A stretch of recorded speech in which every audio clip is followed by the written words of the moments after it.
안녕하세요. 저는 30대 후반에 아주 잘생기지는 않았지만 그렇다고 못생기지도 않은 보통 정도 인물의 남자입니다. 제가 아주 잘생기지는 않았어도 여자들에게는 꽤 인기가 많았습니다. 그 이유는 제가 말을 잘하고 유머 감각이 뛰어나거든요. 3년 전 저는 결혼을 했고 결혼하자마자 아내가 임신을 해서 아들을 낳았는데 출산을 한 뒤로 몸이 안 좋아지기 시작했습니다. 연애 시절 때부터 몸이 약했지만 출산을 하고 난 뒤 자꾸 몸이 아프다고 하였고 어느 날부터는 먹은 음식들을 토하기도 하더군요.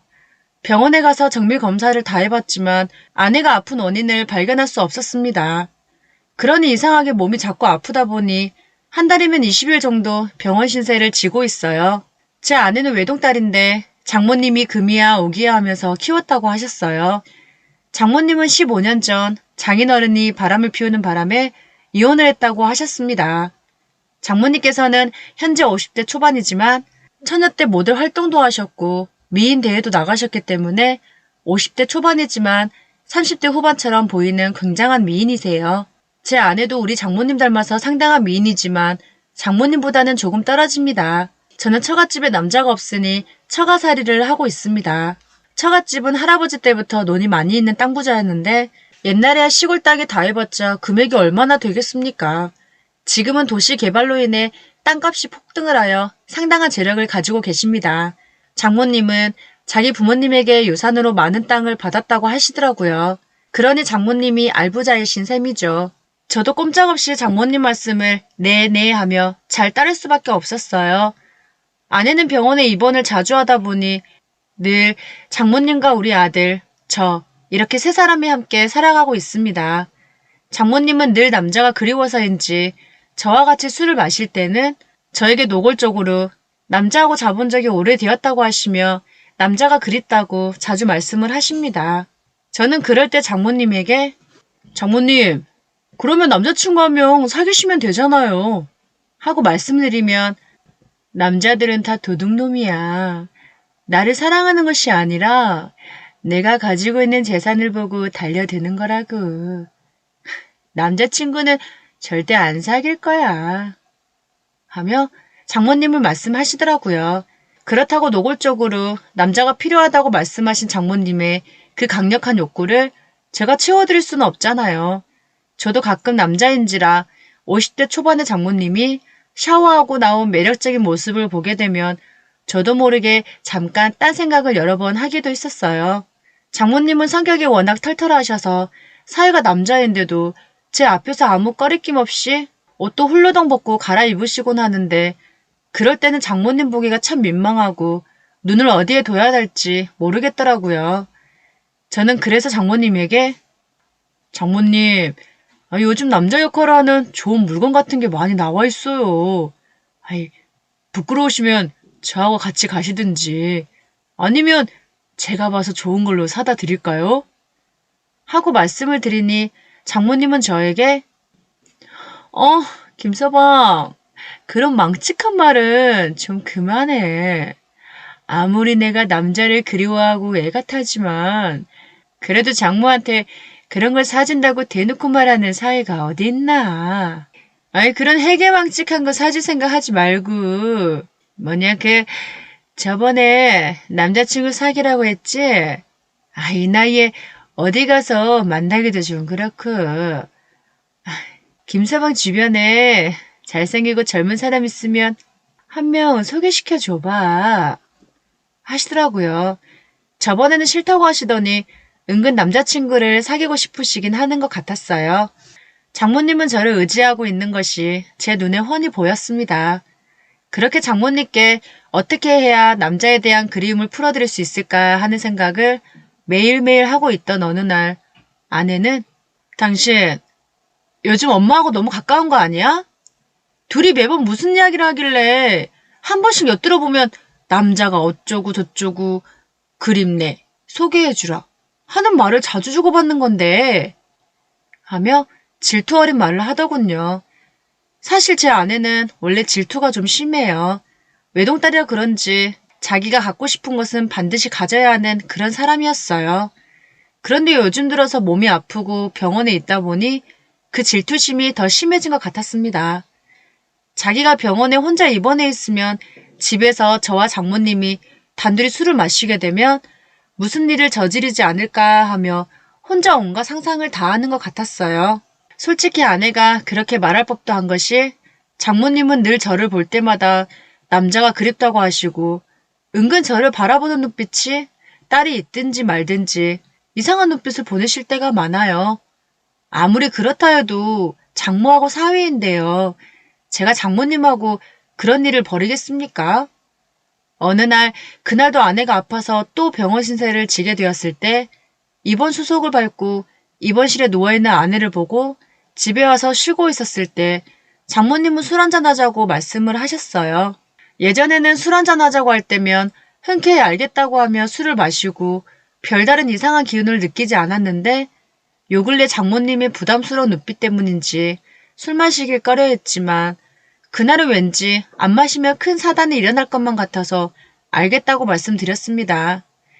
술상 세팅을 하고 있던 그때 안방에서 장모님이 나오셨는데 장모님께서 입고 나오신 옷이 너무 야시시하더라고요. 사위엔 저를 유혹하는 것인지 섹시하기도 하고 아무튼 분위기가 이상 야릇했어요. 장모님과 저는 술을 한 잔, 두 잔 마시기 시작했고 장모님은 술을 마시다가 다리가 저리다면서 저에게 다리 마사지를 해달라고 하시는 겁니다. 저는 스포츠 마사지 자격증이 있는데 청년 때 그 마사지 일을 했었거든요. 저는 장모님께서 원하시는 대로 다리를 마사지 해드리기 시작했습니다. 며칠 전부터 발바닥이 되게 아픈 거 있지. 어디 돌아다닌 것도 아닌데 왜 이럴까나? 처음에는 발바닥이 아프더니 요새는 여기 종아리 뒤쪽까지 아픈 거야. 김서방, 살살 좀 부탁해. 라며 마사지를 해달라고 하셨고 저는 별 생각 없이 장모님께 마사지를 해드렸어요. 장모님은 시원하다고 하면서 우리 김서방이 최고라고 칭찬해 주시더라고요. 장모님께 마사지를 해드리면서 힐끗 장모님을 쳐다보니 남자에 대한 욕구를 제가 해준 마사지로 푸시는 것 같다는 느낌이 들더군요. 눈빛이 뭔가 풀린 사람 같았거든요. 마사지를 열심히 해드리고 손을 떼려고 하는데 장모님께서는 갑자기 무릎도 아프니 무릎도 만져달라고 하셨고 무릎을 마사지한 지 1분도 채 되지 않았을 때 갑자기 제 손을 잡으시더니 마사지하는 사람이 왜 이렇게 눈치가 없을까? 완전 꽝이네. 여기가 아프면 여기 위도 아픈 법입니다. 여기 무릎 위쪽도 마사지 해주셔야죠. 하시며 대담하게 무릎 위쪽으로 제 손을 올려두시더군요. 어쩔 수 없이 장모님이 원하는 대로 무릎 위까지 해드렸더니 너무 시원하다면서 하는 김에 팔과 어깨도 해달라고 하셔서 그쪽도 해드렸어요. 힘들어 죽겠네. 술 마시자고 해놓고선 이게 무슨 개고생이람? 하며 속으로 욕하고 있을 때 장모님은 우리 김서방이 자격증이 있어서 돈 굳었다며 마사지는 밖에 나가서 받는 것보다 훨씬 잘한다고 저를 칭찬해 주셨고 제 등을 두드리시며 이제 그만해도 된다고 말씀하시고는 고생한 제 손을 잡아주시며 앞으로도 잘 부탁한다고 말씀하셨습니다. 그렇게 장모님과 저는 마사지를 핑계로 가벼운 스킨십을 해 나가고 있었어요. 그때 병원에 있던 아내에게 전화가 왔고 마치 장모님에게 제가 마사지를 한 걸 본 사람 마냥 여보, 지금 엄마하고 무슨 짓 하고 있는 거야? 라고 말을 하더군요.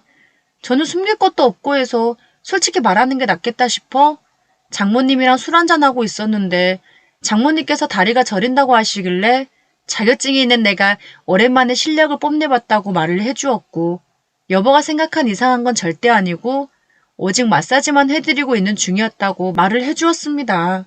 아내에게 솔직하게 말했을 뿐인데 아내는 엄청 화를 내면서 야, 그걸 지금 말이라고 해? 마사지는 무슨 놈의 마사지야? 네가 네 장모를 주무르는 거지?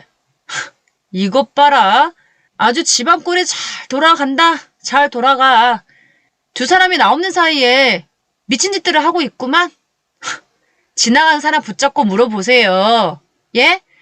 한밤중에 장모하고 사위하고 마사지를 한다고 하면 뭐라 하겠어? 100이면 100. 전부 이상한 짓 하고 있다고 말할 거다. 내가 우리 엄마는 원래 끼가 많으니까 엄마가 무슨 욕으로 해도 들어주지 말라고 누누이 말했지. 근데 왜 그런 짓을 하고 있는 거야? 그러다가 엄마하고 무슨 사고라도 저지른다면 책임질 수 있어? 내가 병원에서 걱정 없이 치료를 잘 받아야 하는데 끼 많은 엄마하고 순진하고 약해 빠진 자기를 놔두고 병원에 있으니 온갖 상상을 다 하고 있잖아. 어? 제발 우리 엄마하고 술 그만 마시고 마사지도 그만해. 나 정말 힘들어. 하고 소리를 질러대더니 자기 할 말만 하고 제 이야기는 듣지도 않고 전화를 탁 끊어버렸습니다.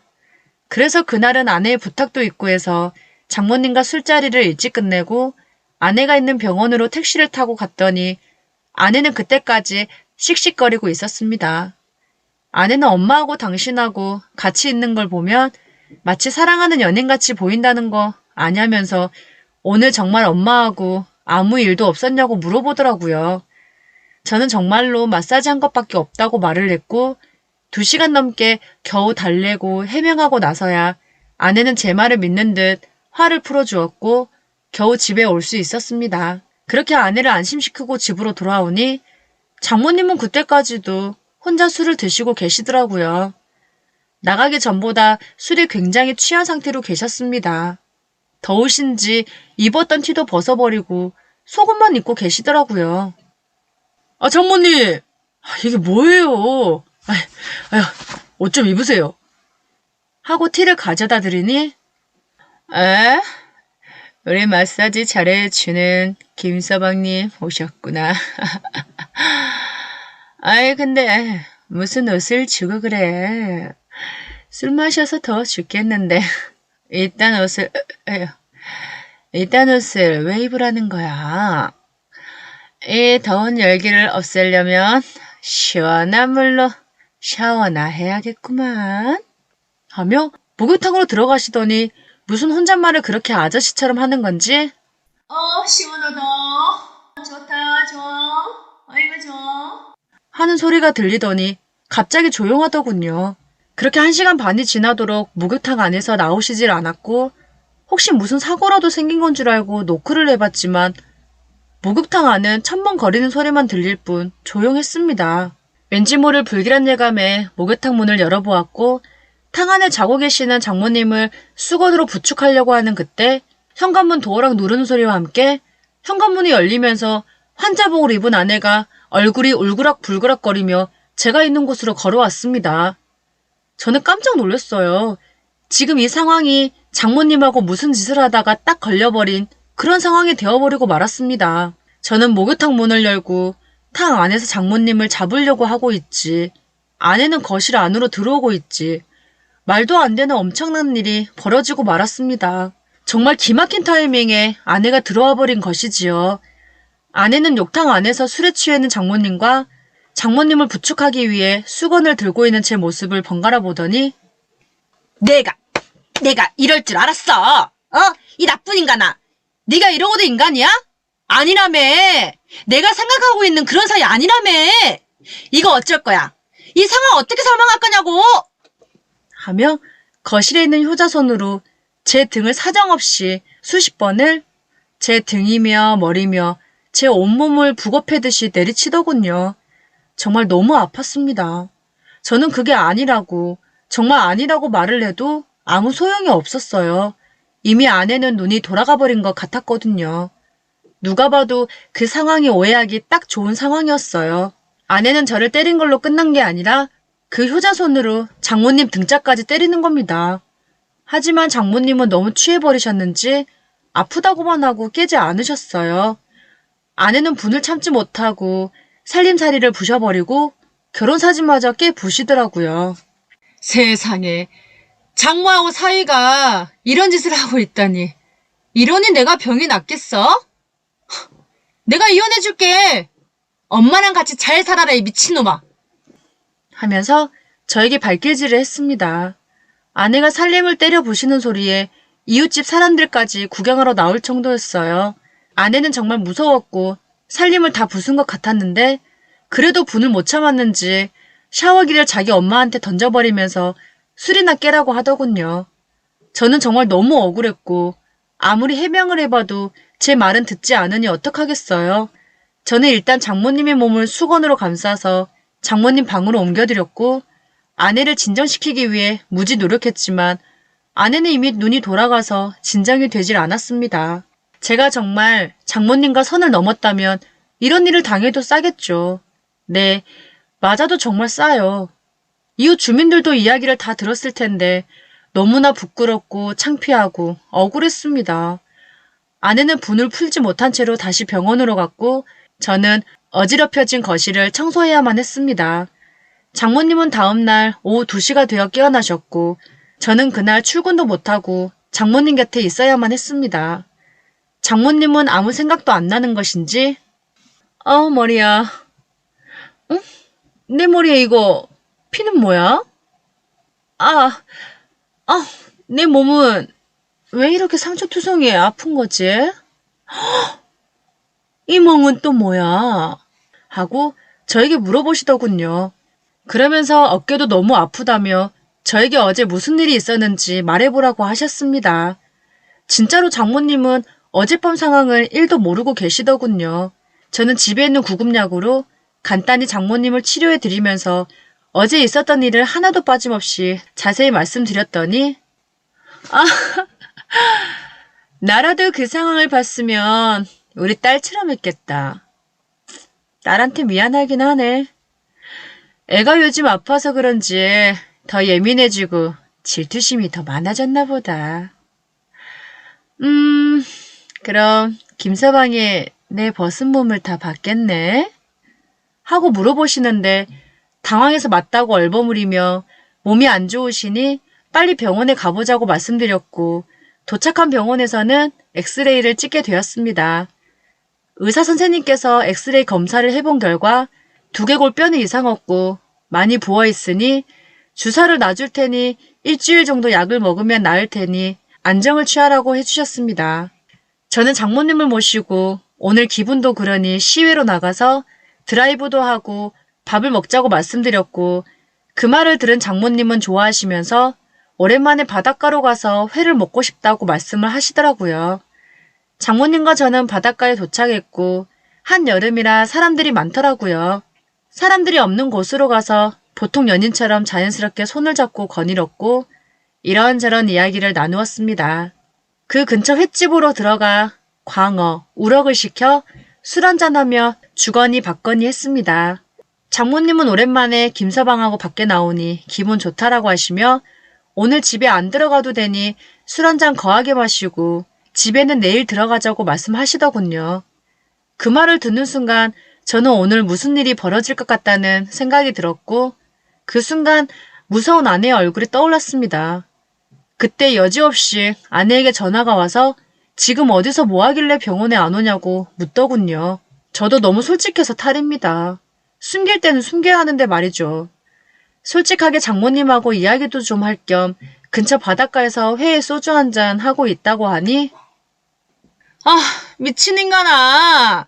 난리친 지가 하루도 안 되었는데 바닷가 술집을 간 게 말이나 되냐? 병원에 입원한 딸이 엄마와 남편이 걱정해야 되는 이 상황이 너무 이상하지 않니?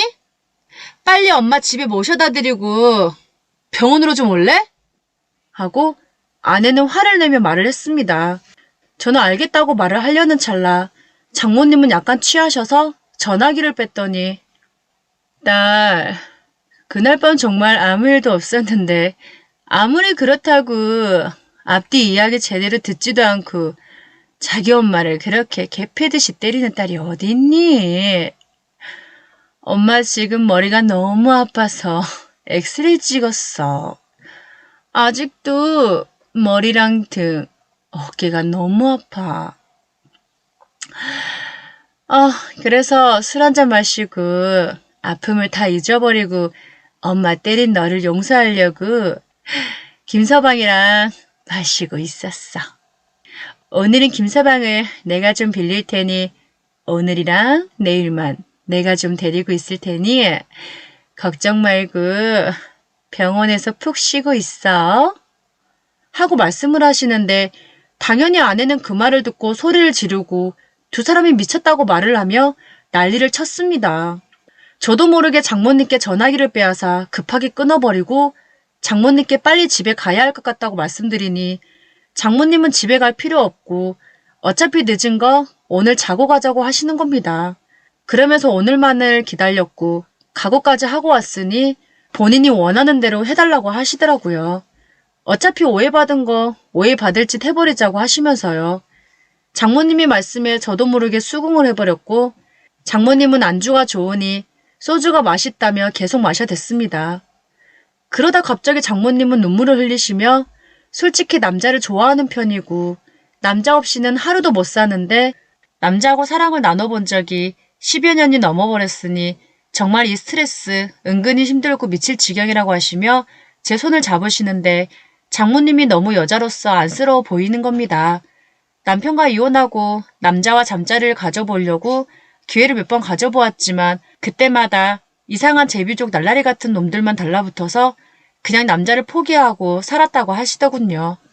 늘 밤마다 내 사이지만 김서방을 생각하며 언젠가는 기회가 오겠지 하고 그 기회를 엿보고 있었어. 그 기회가 오늘인 것 같은데? 하고 말씀을 하시는데 저는 정말 가슴이 철렁 내려앉았습니다. 누군가에게 이렇게 대놓고 말을 듣기는 처음이었거든요. 저는 아내가 생각났지만 술도 마셨겠다. 판단력이 흐려져서인지 죽은 사람 소원 들어준다는데 살아계신 우리 이쁜 장모님 소원 하나 못 드릴까요? 오늘 한번 기대하셔도 좋아요. 하고 말씀드리니 장모님은 갑자기 제 옆으로 오시더니 제 품을 고양이처럼 파고들었어요. 저는 그 순간 이성의 끈이 풀렸고 장모님을 안아주고 말았습니다. 저희들은 장모님과 사위가 지켜야 할 경계선을 넘나드는 스킨십을 하고 있었어요. 장모님은 술에 취해 정신이 없는 건지 아니면 일부러 그러시는 건지 횡설수설했고 사위인 저에게 자기야 했다가 오빠 했다가 여보 하고 부르는데 술주정이 심하긴 좀 심하더군요. 그러면서 김서방은 딱 봐도 남자답게 생겼고 그것도 좋게 생겼다면서 묘한 농담을 하시는 겁니다. 저도 장모님의 기분을 맞춰주려고 밤에 힘께나 쓰기 때문에 어디 가서 꿀리지 않는 남자라고 말씀드렸더니 장모님은 김서방 같은 남자를 만났어야 했는데 전 남편 같은 쓰레기 같은 놈을 만나 마음고생을 많이 한 게 인생에서 가장 큰 실수라고 하셨습니다. 그러면서 전 남편은 다른 여자한테 가서 힘을 다 쓰고 이상하게 장모님한테는 한 달에 한 번도 할까 말까 하셨대요. 전 남편하고 이혼한 이유가 전 남편이 바람핀 것도 있었지만 잠자리도 한 달에 한 번 할까 말까 한 것 때문이라고도 하시더군요. 그렇게 이런저런 이야기를 나누고 장모님과 저는 술집을 나와서 바닷가를 조금 거닐다가 한적한 곳에서 앉고 연인처럼 입맞춤을 하였고 금단의 선을 넘어가고 있었습니다.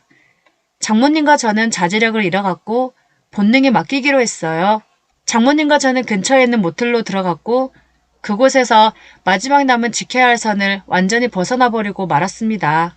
장모님은 50대 초반이라도 지칠 줄 몰랐고 활화산처럼 그것이 폭발했습니다. 장모님은 너무나 좋아하셨고 행복해 하셨습니다. 그날 이후 제 아내하고는 아내의 욕으로 인해 이혼을 했고 장모님과는 아직도 자주 만나서 그 관계를 유지하고 있습니다. 저를 나쁜 놈이라고 욕하셔도 좋지만 이왕 오해받고 나서 선을 넘어버렸으니 될 대로 되라는 식으로 살아가고 있어요. 장모님은 책임질 생각으로 이렇게 사연을 보내게 되었으니 많은 격려 부탁드립니다. 제 사연을 들어주셔서 감사합니다.